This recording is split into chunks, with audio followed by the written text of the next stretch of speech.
Hey Psych2Goers, do you ever catch yourself doing something like having a mini panic attack when you're asked to speak in front of others?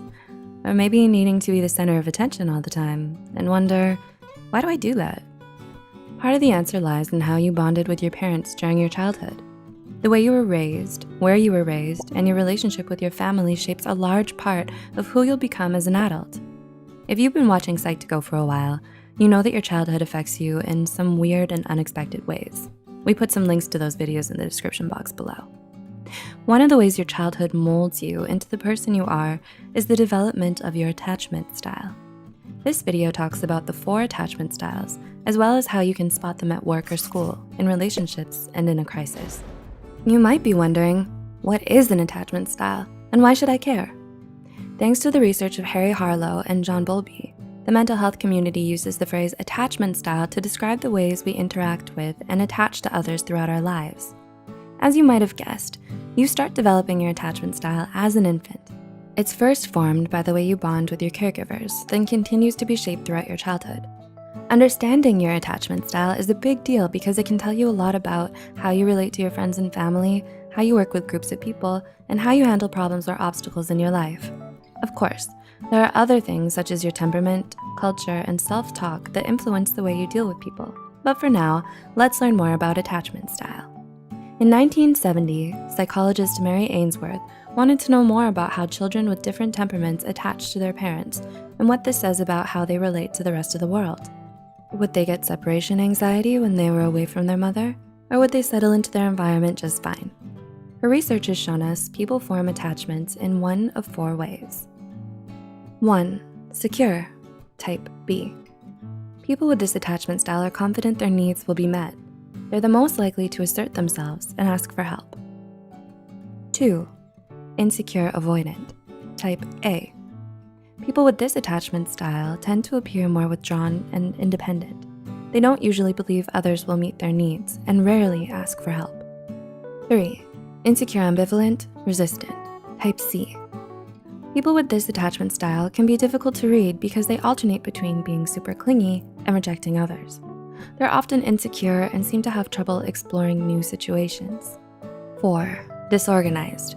People with this attachment style view all interactions with others as if they're a chance to solve old traumatic situations from their past.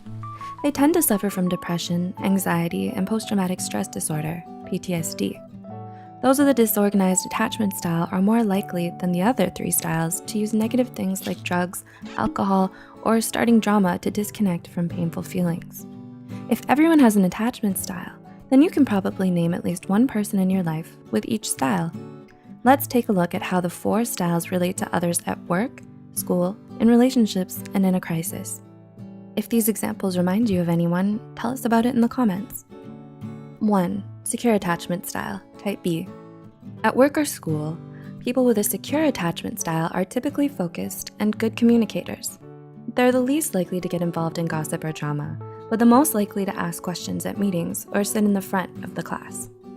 In relationships, people with a secure attachment style are the most likely to make the first move and the least likely to play head games. They tend to have healthy boundaries and are usually respectful of others' boundaries. In a crisis, although those with a secure attachment style don't enjoy drama or crisis, they're able to manage their emotions and see the big picture when problems happen.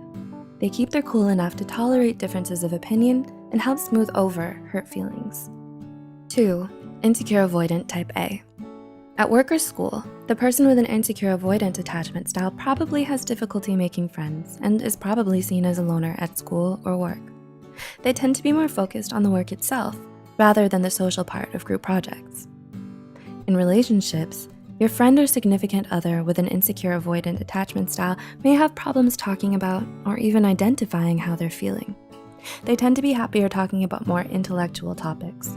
The person with an insecure avoidant attachment style is also more likely to be that friend who tells you nothing's wrong, then explodes with anger.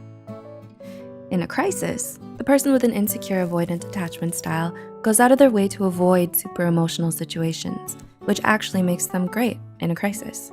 They're able to use their more objective nature to take charge and do what's needed in order to solve a problem. 3. Insecure ambivalent resistant, type C. At work or school, these are the classmates and coworkers who always seem preoccupied or anxious. People with a type C attachment style tend to be more sensitive about their work and need more reassurance than other attachment styles. In relationships, those with a type C attachment style are often labeled as way too sensitive because they react strongly to anything that seems like they're being rejected by you. This may cause a person with a type C attachment style to be clingy or attempt to reject you before you reject them. They also tend to blame others for their relationship issues. In a crisis, people with the type C attachment style seem to feed on drama and will often stir the pot during a crisis. Because of their anxiety and habit of personalizing others' behavior, those with an insecure, ambivalent, resistant attachment style need a lot of reassurance and advice when they're having issues. And 4, disorganized. At work or school, whether they do it by pulling fire alarms, getting a coworker fired, or proudly breaking the rules, people with a disorganized attachment style love to test boundaries. Classmates and coworkers might see the person with a disorganized attachment style as charismatic, but they're the most likely to engage in mean girl type behaviors. In relationships, it can be downright challenging to have a close one with someone who has a disorganized attachment style because they can be aggressive, abusive, and manipulative. Loved ones of people with a disorganized attachment style often feel like they're replacing those that have hurt this person in the past in this person's current drama. In a crisis, because they often feel as though they're reliving past negativity or abuse, people with a disorganized attachment style often feel triggered by crisis. These feelings of being triggered can lead to explosive anger, substance abuse, and the need to punish others. Did you see yourself or anyone you know in any of those examples? More importantly, how did you feel about what you heard? If you recognize something you didn't like in yourself, the good news is attachment styles aren't set in stone. You can unlearn your bad habits and self-talk by working with the right therapist and putting in the work. Would you like a video on how to manage your attachment style? How about a self-test to learn more? Leave a comment below and tell us your story. As always, any information provided here is for entertainment and educational purposes only. If you need mental health counseling or treatment, please contact your insurance company, local college's student counseling clinic, or your county crisis line. Keep watching the Psych2Go channel for more information on mental illness and mental health. Help us out there.